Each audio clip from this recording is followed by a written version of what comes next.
लीना रंगों और कलाकृतियों के बहुरूप दर्शक के बीच बैठती है, जो कागज पर अपनी कल्पना को जीवंत करती है। हवा उसकी रचनाओं के मूर्त सार से भर जाती है।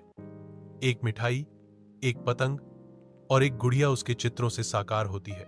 उबासी छा जाती है, लीना पर छाया डालती है, क्योंकि वह खिड़की के पास उदास बैठी है। जैसे ही बिस्तर के नीचे से एक ब्रश निकलता है, उसकी आंखों में प्रकाश की चमक आती है। अपने कमरे की शांति में लीना दरवाजा बंद करती है। उसकी आंखों में शरारती चमक है, क्योंकि वह अपने ब्रश से जादू करना शुरू कर देती है। टॉमी की मासूम आवाज दरवाजे से आती है, लेना, चलो खेलें।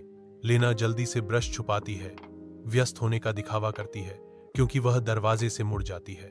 लेना और टॉमी गांव के खेत में पहुंचते हैं, जहां एक प्राचीन विलो पहरा देता है।